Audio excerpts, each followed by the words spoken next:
It was the kind of house that didn't make sense in daylight, let alone at night. In the summer of 1985, we moved into a worn-down farmhouse buried deep in the backroads of central Kentucky. No fences, no neighbors. Just miles of fields and silence that didn't sit right in your chest.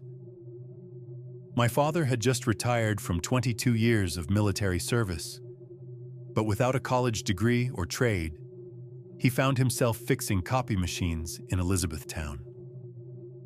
My mother picked up work at a small clothing store. My sister was 5 years older than me. And me?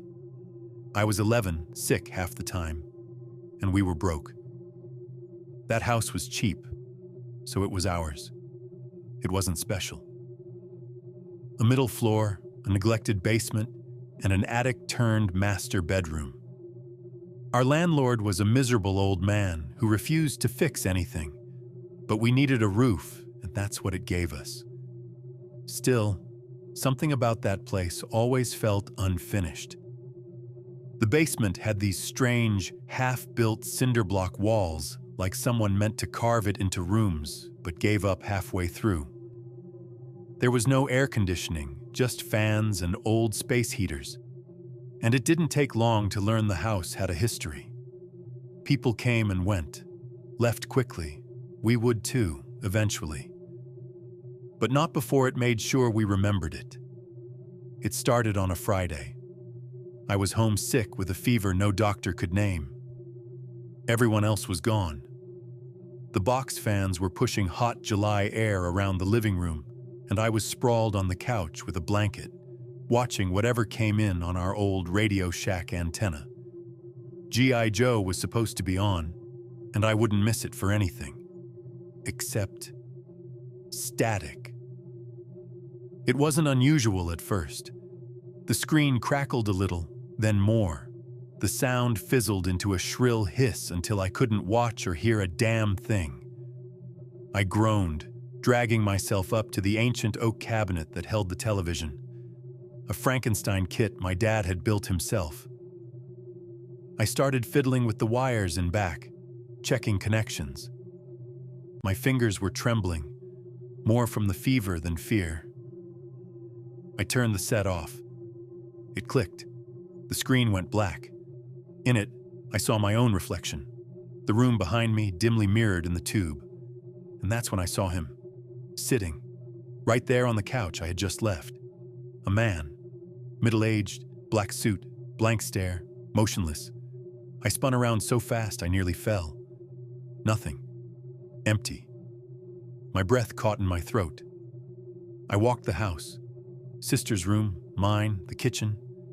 I skipped the basement and crept upstairs to my parents' room. Nothing. The whole place was dead silent, except for my heart trying to punch out of my chest. Back in the living room, everything looked the same, except now I was watching everything too closely. Shadows stretched where they shouldn't. Corners looked deeper than they were. Still, I sat back down.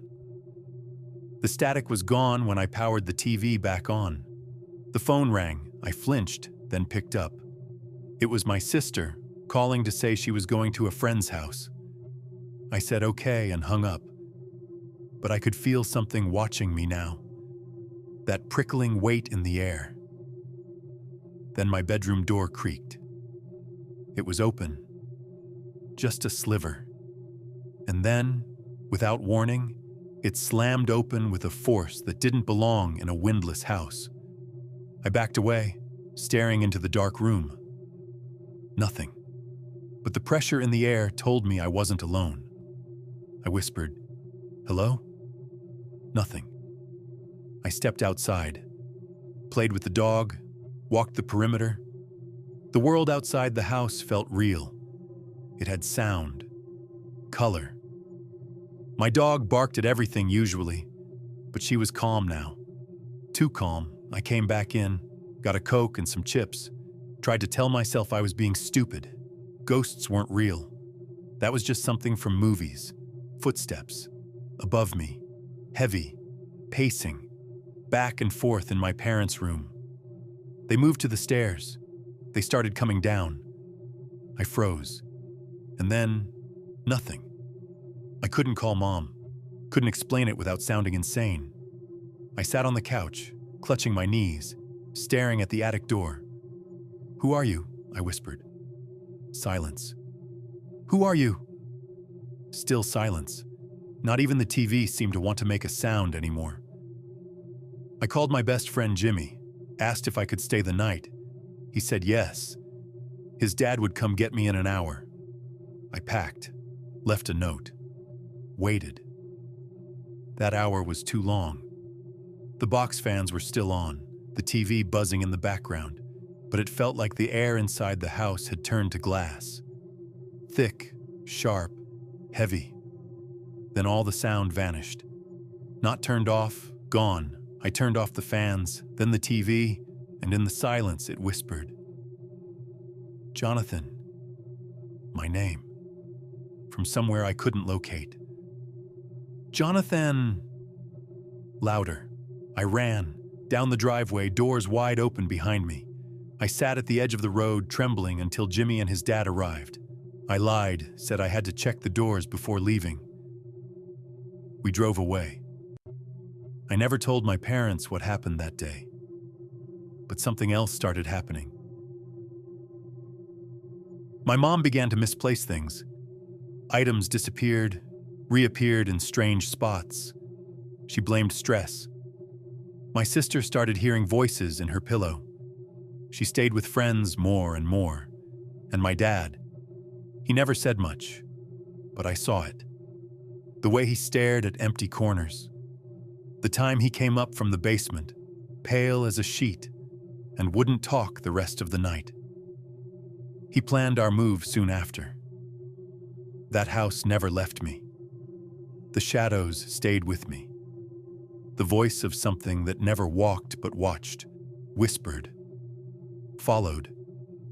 I became a paranormal researcher because I needed to understand what it was. I still don't know. But when it's hot out and I'm alone, I always wear headphones. I need the noise.